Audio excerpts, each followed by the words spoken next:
Here we go, Sharpshooter.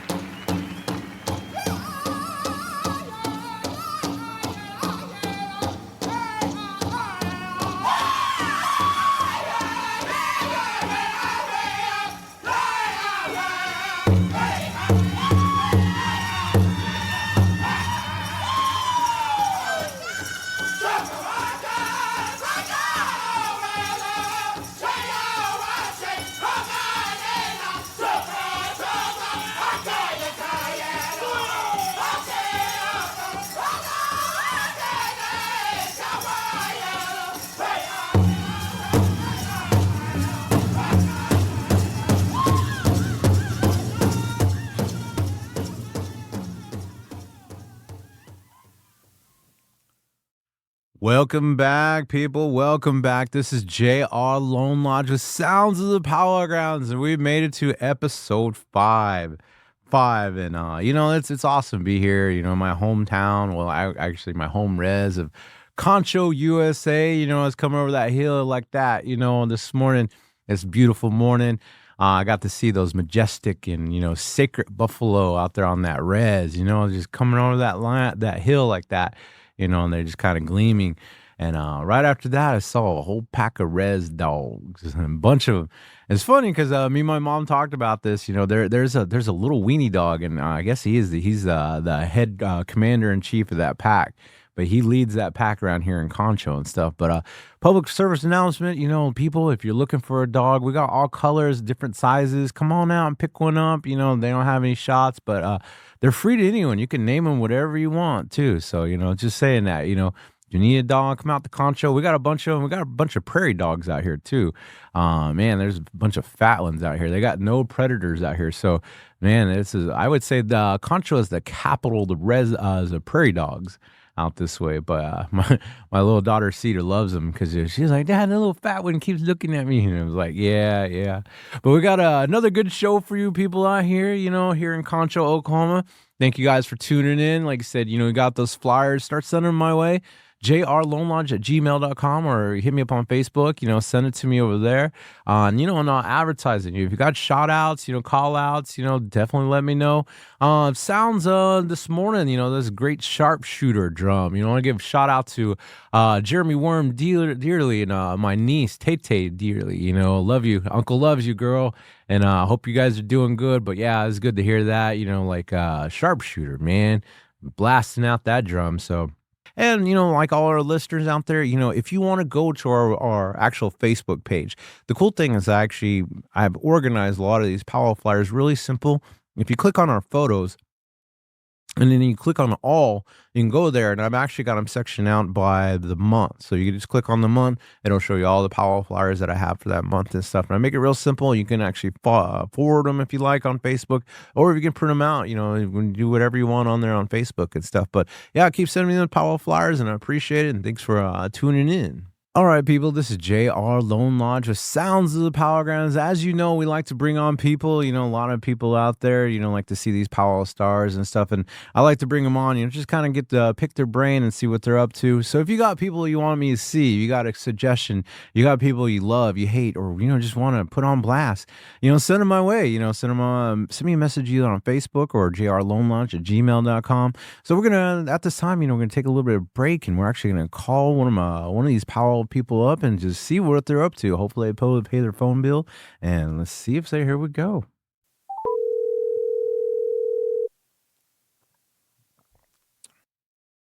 Hello. Good morning, all the way from Concho, USA. This is JR Lonelodge with Sounds of the Powwow Grounds. How are you doing today, Amber? Aho. Good morning, JR. I'm doing good. It's bot chajik. Hey. That's what everybody says. So yeah, I just wanted to say good morning. Yeah. And you know what? It's been a minute. It's been a minute since we actually got to visit for I just also wanted to say that I am enrolled in the Crow tribe. I have ancestors from the Blackfeet, the Pikuni, the Oglala Lakota and the Hidatsa people. And I'm a first language speaker. English is my second language. So a lot of people are probably surprised at that because I'm such a good speaker. Ladies and gentlemen, this is none other than Amber OldHorn. Where are you coming from today? Where am I calling to? You are calling to Crow Agency, Montana. As a matter of fact, yeah, right in the middle of the reservation, our Oh, capital, right here. So yeah, I actually live and reside here, and so yeah, I was, just sitting here thinking how lucky I am to be able to say that, there's a lot of people that haven't been able to find jobs and stuff like that lately, the whole pandemic stuff. And yeah, I've been very blessed to be where I'm at right now. I really enjoy what I do. I just want to say, Powwow people are some of the most educated and talented people out there. They're just really diverse and they're so educated. I'm happy to be a part of that little crew there. You know what I mean? Like, heck yeah. I'm always so proud of everybody. So yeah, just like you, what you got going on here. This is pretty dang good. I'm loving it for you. I appreciate it. Thank you for coming on. I've been up to your res. It's I went up there for a crow fair, me and my daughter Emma, a long time ago, and I think that's when you were Mhm. actually on head staff up there too. Beautiful res. It Mhm. reminded me a lot of our tribal powwow down here. We have one during Labor Day called Colony Powwow, and the scene is a little bit almost similar, but I would say Mhm. crow fair is probably like 10 times bigger. Yeah. Yeah, thank you. And you know what? These camping powwows, we really have to be there physically. So, we always try to invite as many people as we can, and during the summer we don't really get to enjoy too many camping powwows because a lot of them are, although they're really good, we're spoiled now. We're really spoiled. We like our hotel rooms. Yeah. So yeah, Yeah. you kind of have no choice but to camp at Crow, you know? Yeah. So I remember, man, it was like it was packed, and it was hard to even find a parking spot there too. Yeah. And sometimes those families kind of get a little territorial. And I was like, I Oh came yeah. up from Oklahoma, and they're like, yeah, well, that's cool. You can't park here. Yeah. Welcome, but you can't sit here. Yeah. So as Yeah, well, we're trying harder to make it, more open to people. We're trying very hard to, put camping spaces aside. I invite everybody to come camp with me so they don't feel like that. Mhm. So yeah, I do know that there's a lot of people are territorial here and I they do know. claim their camp. This the nostalgia powwow Crow Fair, it's been going on for how many years has it been going on now? Well, we will be in our 104th, and of course, it's not annual. There were times when we did not have the Crow Fair, so it would be, as a matter of fact, during the World War II, Mhm. it was canceled, and then of course, COVID put dents in there. So there were war times that we did not have the powwow, and then sickness, and so yeah, it's not consecutive. There were times where it was not held at all. So we will be going up on 104th now. Oh, So yeah. 104th, man. I got a Yeah. crazy story about Crow Fair, Let's hear it. It's funny because I pulled in, and I was, trying to, it's a long drive for me, and of course, I had Emma Yes. with me, so I was driving, and Yeah. I was chilling underneath those shades and stuff like that, and I see how you guys, like it's kind of community, those teepee poles, they kind of put them up on those trees and kind of set them there for people to, Mhm. utilize, during the weekend and stuff. Little old man, I kind of watched him, he came over there and he's like he was kind of a little bit brittle, kind of tell, he's kind of up there and stuff. He started trying to pick up that teepee pole. And of course, I was like, man, all right, so I'm gonna go help this guy. So I come over there and I run over there. He kind of looks at me and he kind of points. And I was like, oh, all right. So, and I could kind of tell he doesn't speak, like I guess he just spoke Crow. And so he's just Uh-huh. pointing, I was like, oh, all right. So we kind of go old school, kind of go do the sign language and stuff. But he points at these bigger poles, and after he saw me, and I'm like, "Oh, okay, all right." So I go grab a couple poles, And I follow him back to his camp, and then I see where he started like that teepee, and I start setting them there. And long time ago, I kind of know how to do this from my days hanging out here in Cheyenne Arapaho country, putting up teepees and stuff like that. So I kind of know. Yeah. And he was, so I put up these teepee poles, and he counts, puts his finger up 4 more. So I was like, God dang it. So I go back and go get 4 more poles. And so I'm setting them up. And after a while, I'm like, man, he's like, kind of hands me that rope. And so I kind of go to him. Next thing you know, he hands me a hammer. And I'm like, God damn, I'm putting this whole teepee. So, That's what you get for being nice. yeah. Because then he's, telling me to push them out. And I'm like, yeah, I know what I'm doing. Just egg. So I go in there and put them up. And then he kind of gives me the thumbs up when I get done. Didn't even get a handshake. No, but got a thumbs up. Yeah, the key thing was we didn't speak one word, but I put this whole teepee pole up just from his sign language, So, but I came by, it gave me a pop, and I'm like, oh, okay, oh, thank you very much. But shoot, I got put to work right off the bat at Grove Fair. It's because you were there on Thursday. Yeah. And it's you have several different days, like so Thursday I think is, like you have your like a certain day for that, and then isn't it like Monday there's a parade, right? Yeah. So on Thursday we bring out our first time dancers, and they all pay for their right to be out in the arena. Mm-hmm. And we have some giveaways. That would be some of our managers, like the powwow manager or the rodeo parade, things like that. And then we bust right into the powwow. In the meantime, that usually runs from Friday to Sunday if you're a regular category, and I'll just, those are like non-crow style categories. So, and then Monday we have it's called parade dance, a walk through camp prayer. And so what we do is we have 4 stops, and each stop we offer the pipe, and then that designated person will be praying for everybody as well as us that are dancing. We pray for ourselves and everyone else as well. So we're sacrificing our comfort right in the sun, the heat, and it's a walk dance. We don't sit down either. So we sacrifice to get into the last stop is the arbor. We get in there before the sun sets. So it's a prayer dance is what it is. And we pay homage to our Bighorn Mountains. So if you hear them, we're raising our fans and our hands to that direction. That's our sacred mountains here. So yeah, so that it's and then we go into our Crow style finals there, and that was one of the things that I was, of course, being from here, and I traveled a lot all over Canada, the U.S., and you could just go into that era where we're considered traditional dancers, and then women. We could also break it down into a lot of categories, which to me is really awesome, because we could look out there in arena and we know just by what you're wearing what tribe you are. Yeah. So and I've always been really proud of that.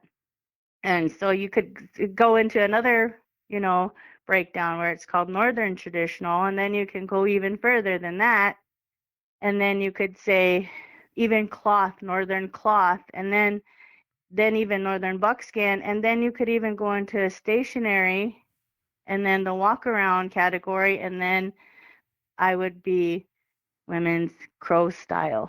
Oh. So that's kind of how it would go, I guess, Yeah. So yeah, so we do have that way, and we always pay homage to where it's come from. It came through us from, of course, the Omaha people when they sent it out, and then we've traced it coming from the Santee Sioux, and then to the Hidatsa, and then to us. And so we actually call it the hot dance, daytime hot dance ceremony, because when we were told to do the ceremony, we were told to serve hot food.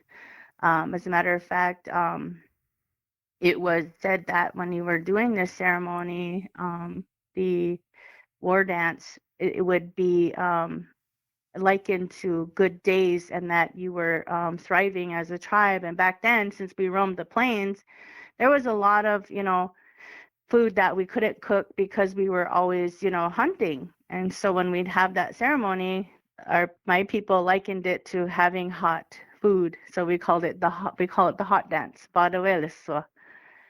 So yeah, so that whole crow fair, the whole crow fair, it spans 5 days actually, because after that we actually, when Monday's done, finals are done, Tuesday we have another election for the new crow fair managers, and then that's it. We're done for the next year. So yeah, if you look around there, there's everybody's camped. It has, the most powwow people ever, and we also have to, you know, um, take in consideration all rodeo people. And there's people that just parade. They just love to parade. Mm-hmm. And it's always held in the third weekend of August. And then we all even camp in our districts. We have districts that we all come from and belong to, as and that's, that follows our father, just like our war societies. We follow our father. And then us females, when we get married, we follow the war society. I mean, the district of our husbands if we're married in our tribe. So I'm Black Lodge. I'm of the Black Lodge district, and if I married into another district, I would then move into his district, and I would become a part of that district. Oh, So that's how it works. So if you drive around there, unless you really know, whose district is what and yeah, things like that, and and in good things, fun competition amongst each other. yeah, We're very competitive people, and they, like all of us Indians are like that. true, We true. love good, healthy competition, and I think that's why all of us powwow people we bond. We're just like, we have such a good connection amongst each other, and we just, honestly, family. We're family. Yeah. We take care of each other, and we make sure everybody looks good out there, and we're always making sure everybody has a bite to eat, and and honestly, when we're traveling, you're gonna find 10, 15 people in our room if we can help it. Yeah, I've done that before. I've One done room. that so many times. Yep. And ladies and Yep. gentlemen, if you didn't know, Crow Fair is adjacent to like the Battle of Little Bighorn spot.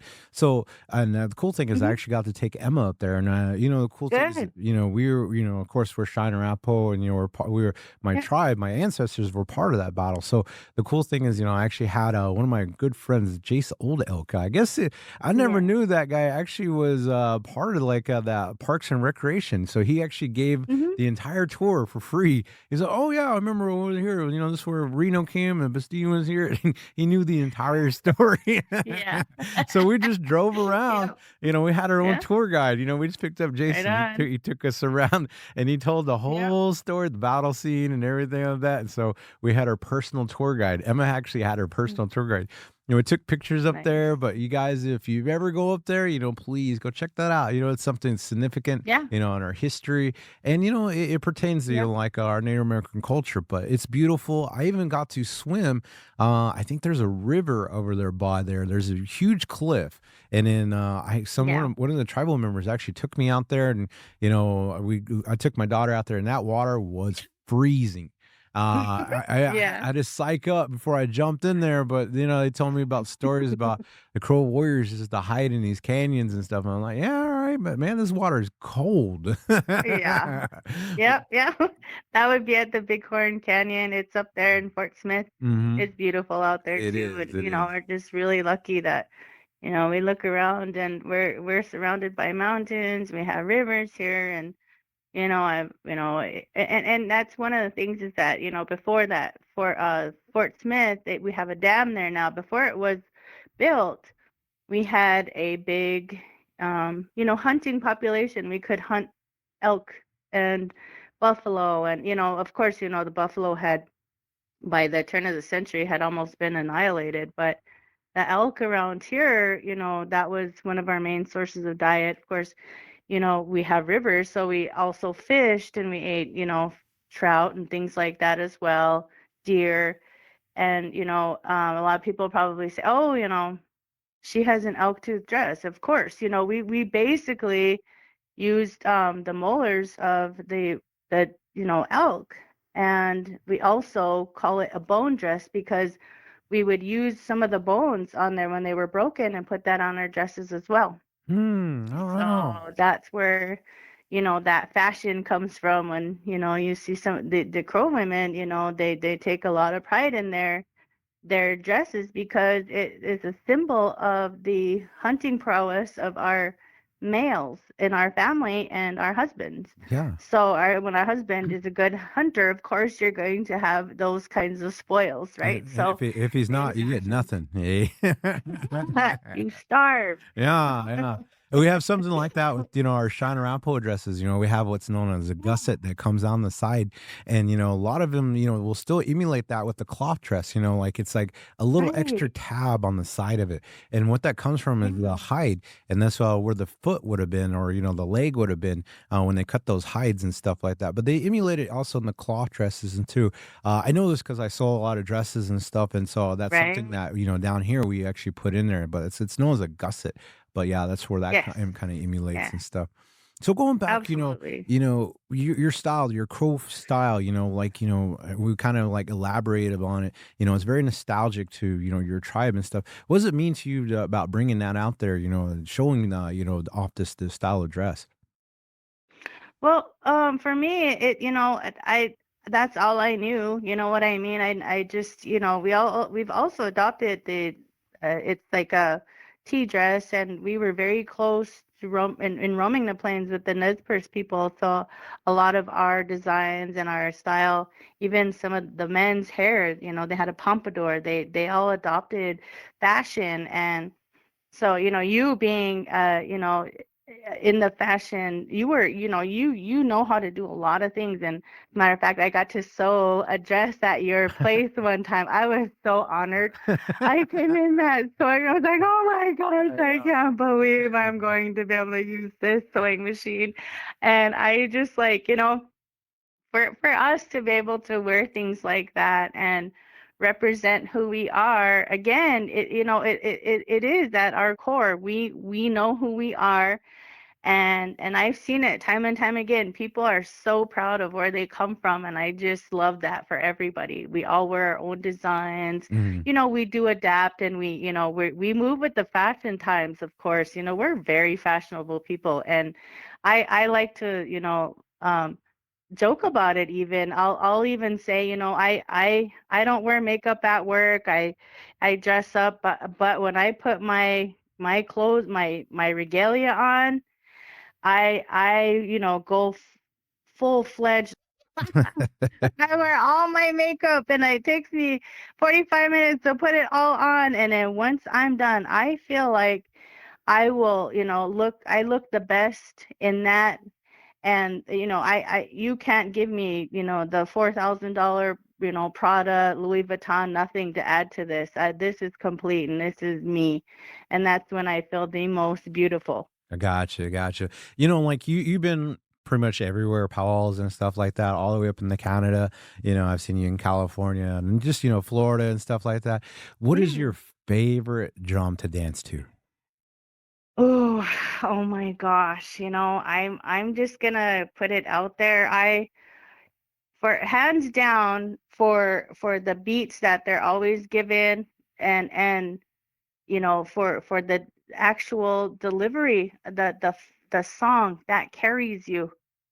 I'm just gonna say it. The boys always have it. I know if the boys are there and I get a song from them, I know they're gonna make me dance. It's gonna be rocking. It's gonna be rocking. Yes, they're gonna pull it out of their back pocket. They have that song list, and they know exactly what to deliver. And all Yeah. I have to do is, I know if they're gonna sing for me, I'm gonna be dancing, really good. I don't have to struggle.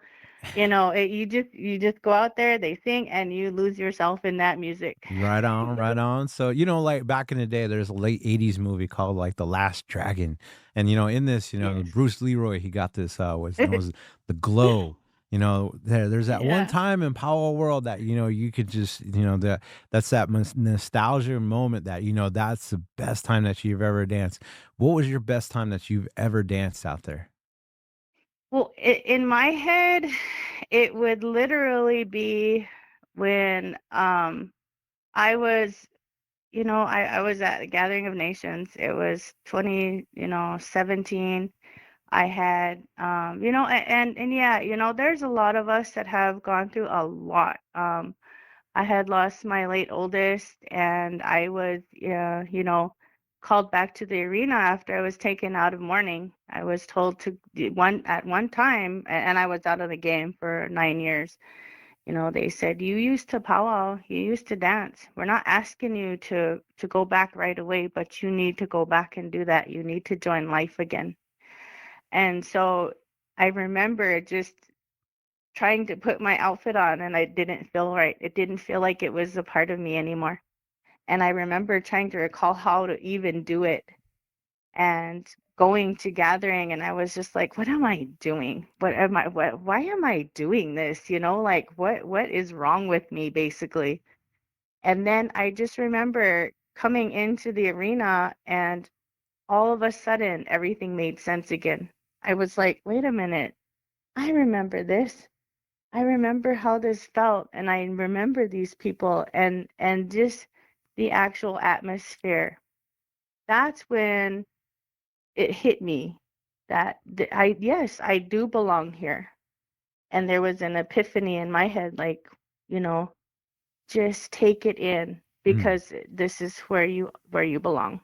Right on. Yeah, it's a blessing to be out there in that circle, and it's a Absolutely. living thing, and a lot of power people know this. It's a healing Yes. thing, and coming back to that circle, it always gives you that good feeling, and it's always like we always gonna pray, about that power feeling, because you Yes. always leave in a good way after dancing and stuff like that. Yes. So Yes, absolutely. And I was always told, when you go out there, when you're dancing, that you conduct yourself that so that when you're out there, that you leave with a new something good, a new friend, a new relative, maybe is some material items, or even money. That's how you're supposed to conduct yourself out there, and we're always told that it's sacred, that dance floor is sacred. And it has healed me. I'm not 110% after losing my oldest, but there's always going to be a piece of me missing. However, it has helped me. It has saved my life. yeah. I do believe that if I didn't turn to that way as well, I have other ways that I pray. Of course, there's no word for our religion as Indian people, but we do things that were prescribed. But that was one of the ways that helped me to become who I am today. So yeah, it's sacred. It's very sacred to me, and I will always say that it is one of the things that I need, and I will always need it as a part of me. Right on, right on. So, you've been dancing for so many years and stuff like that, and of course, we've seen different things and seen how Paul's evolved and stuff. What do you see that we kind of want to see that would come back? Something like, because me and like my brother Corey Reader, we talked about this. Back in Oklahoma, after the powwow, everyone would stay dressed and stuff, and they would actually sing an honor song and stuff, and that would be the time that your family would come out there if you won. They were very proud of you and they got behind you, and they would dance there with you that honor song, and plus we'd actually do an offering too, and sometimes you would give that offering to an elder or someone that really needed it and stuff like that. And that's something that me and Corey, we kind of talked about, we kind of wanted to bring back and stuff. What's something that you Yeah. see kind of want to come back? Yeah. Well, you know what I've always enjoyed is a long time ago, we had always the women were always invited to the drum. I used to sing. I did. That was in the early 2000s. I did used to sing. A lot of times now we don't feel like we're very welcome to anybody's drum at all, because it's become such of a competition. Mm, And if you're not a part of that drum group, or if you're not registered with them, it's kind of frowned upon to go up there and sing. mm, I remember a long time ago, we used to just, if that song called to us and we knew it, we would go sing. And as a matter of fact, when our drums are made here, there's a little piece of hair that is taken from a woman, a designated woman, and they put it inside of that drum to call the women to come sing with them because it's a yin and yang. Hmm. And it's also, considered an honor when women come and sing behind the drum. So I would like to see that, you know. There's always and you know, there's songs that we all know, but we're kind of like, oh, you know, it would, you know, it just doesn't feel right to be able to go over there and sing, and Yeah. it just doesn't feel like, you know, we're welcome there. So I would like to see a lot more of that. I really would. You know, I Gotcha. think Huh. it is part of, you know, who we are as Powell people. We all sing and we dance at some point if we don't still do it, you know. Yeah. I mean, yeah, it's tiring for, you know, Yeah. Yeah. but it, you know, yeah. I feel you. I feel you. And to all those upcoming dancers that you see out there, because like because you've been dancing for for a bit. You have any kind of Yeah. inspirational words for them that with the up and coming guys? Well, you know, I just want to encourage them to travel. Hmm. Just go. I mean, just I'm so honored that I'm always being invited to go travel. Like, you know, I have been invited to go almost all the places I've gone. I've been invited, and I want to encourage them to do it. Just get out there and travel. Go places. Go to all these powwows because I mean, you know, we never know. You just never know what is in front of you. You don't know what's going to happen. And I'm not saying that in a bad way. Life is unpredictable. I could not have ever imagined that I would have had a special needs daughter and she was 100% dependent on me. And I found myself looking out the window at life through the, you know, all of the social media. I stayed home with her for 9 years and I was basically, you know, envious of everybody, of everything they can do. However, that was my calling. That was my daughter and I wasn't going to leave her side. So, you know, you never know what life is going to hand you. So live it, go, travel, do all of those things you wanted to do, and go to those powwows that you see that you've always wanted to be at. Do it. Heck Go yeah. find a way to do it. Yeah, one of my good friends, he says travel and stuff like that. Is that all I got's my outfit and hope? Hey, we travel all over the place, but that was his slogan. All I got's my outfit and hope. And he show up, and like that was it. I won't name names, but everyone knows who he is and Yeah, stuff. I know who that is. Yeah. Well, shoot, it's like I know you'll be traveling soon. What's new for Amber Oldhorn right now? What you got planned? What you doing? Well, I actually work for the chemical dependency department on my reservation. I am the timekeeper and the accounts payable. A lot of us know that, you know, when you grow up in the Palo Circle and you were actually tabulating and had a tabulating business, you grew up in numbers. Right. So, you know, I don't know how I inherited it or grandfathered into it, but as a youngster, I was always helping my late mother, you know, when she was running our local college powwow, and I would be a tabulator. So you know, I'm in numbers now. Of course, you know, I do powwow budgets locally.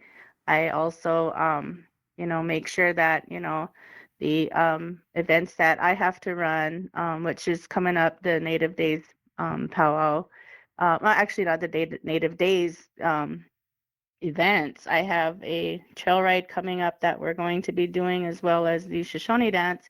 I'm the one who puts those events together, and I do the budgets for that. And so I'm very busy. We also have a bunch of events coming up locally for the Indian Health Service that I'm helping put together as well. So you know, I'm sitting here saving up all my leaves so I can just take a couple weekends off during the summer and hit my favorite powwows, you C- know. Come on, it's power But work. yeah.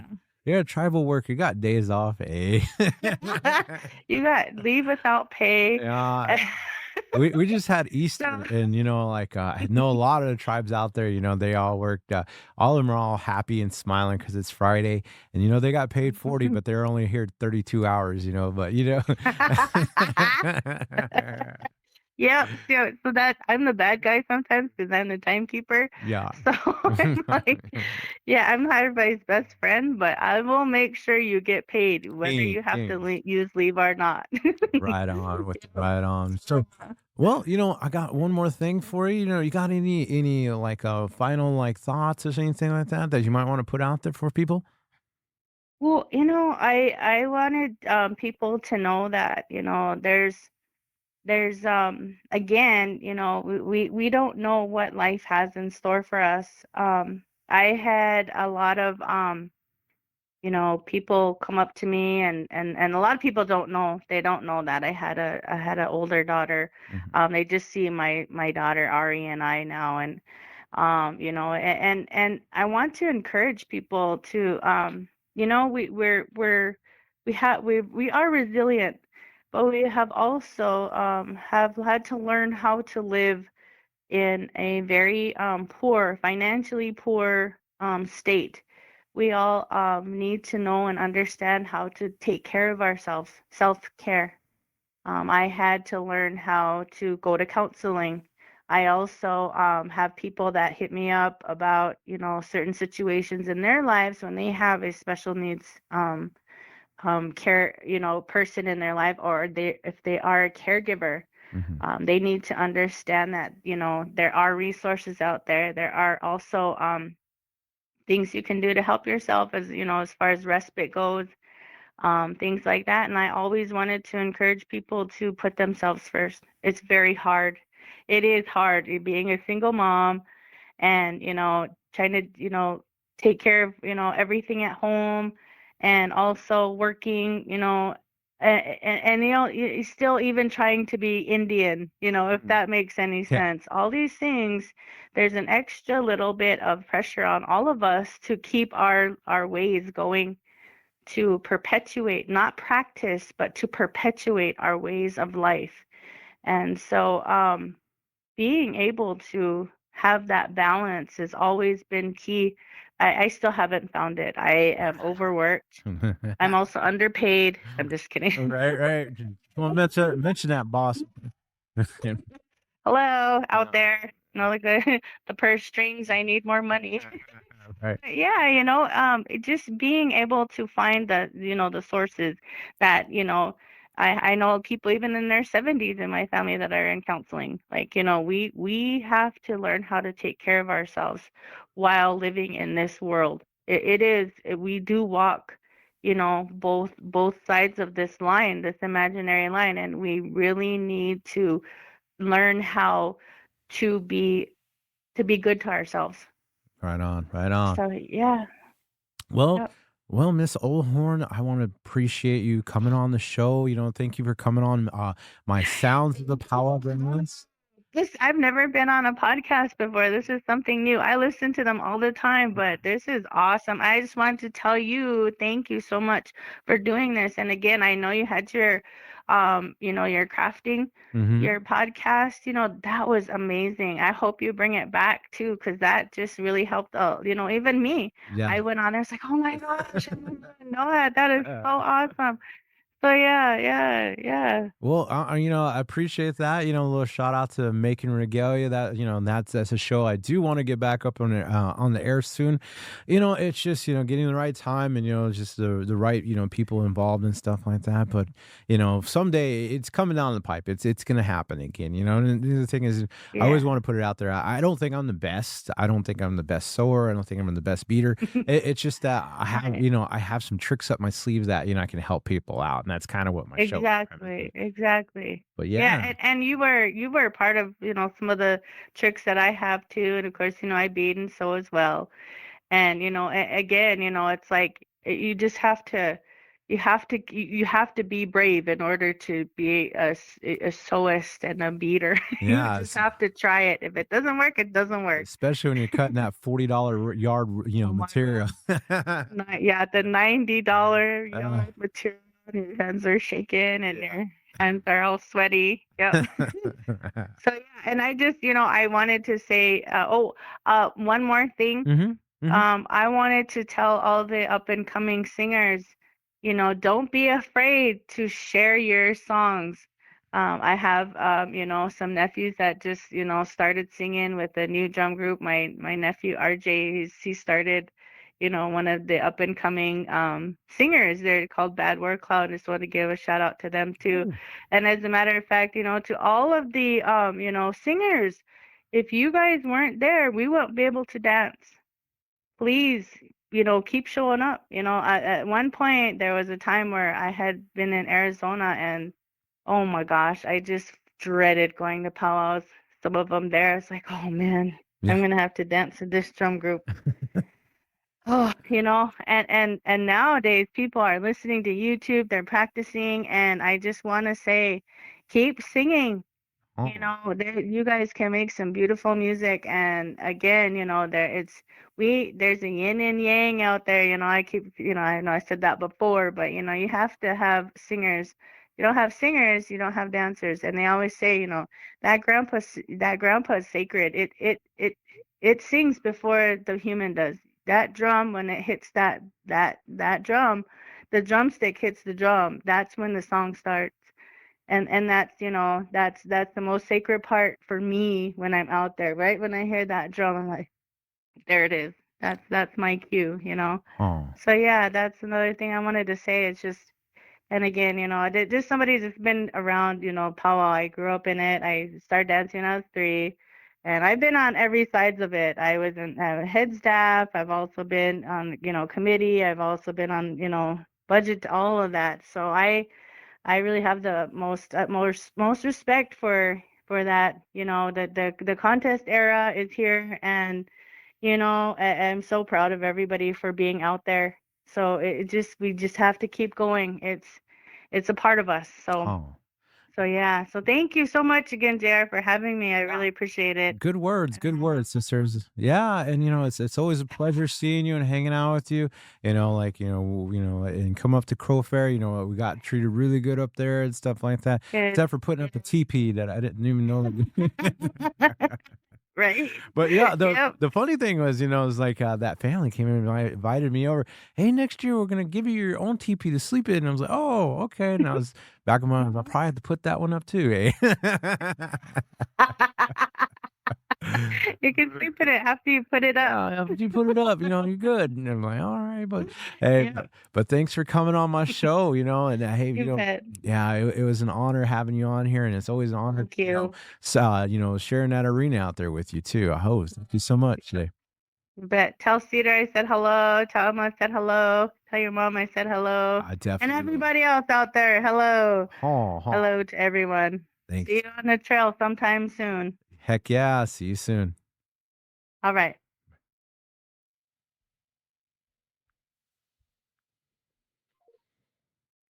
All right, people. That was, our show, episode 5, and with Amber OldHorn. She's one of my good powwow sisters, all the way up there in Montana, home of the Crow Nation. That's a awesome powwow. I've been up there. I was, lucky to compete up there, and I didn't win a TP. I actually should have won a TP. I just haven't got it in the mail yet.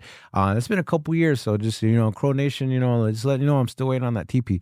But it's an awesome place to come check out, up there. If you ever get a chance, I do recommend going out to Crow Fair. Beautiful, actual little, huge powwow out that way, and, beautiful scenery and stuff. And like I mentioned, Battle of Little Bighorn is adjacent to it. But without further ado, that is my show for today, episode 5. If you got, like I mentioned, if you got those flyers, send them my way, jrlonelodge@gmail.com, or hit me up on Facebook. If you got any suggestions on guests, definitely send my way. Let's see if I can get them on the air. But all my new followers out there, I think, Hawk, what are we up to? Are we up to like 650 or something like that? So we're getting close. We're looking for global domination. So definitely follow us on Facebook. I want to give a shout out to Hawk Hardigo, who does all the work up there. Also want to give a shout out to Shude Victors, my brother. He actually beaded this tie for me. So if you're looking, Shude makes these beautiful beaded ties. He's an artist himself. I'm lucky enough to, call him my brother, and he actually made this for me when I think I was head gourd dancer at one time. So, but yeah, I actually got one. This one's mine. People don't ask, and I'm selling it. But but once again, this is my show. Thank you for tuning in to Sounds of the Powwow Grounds.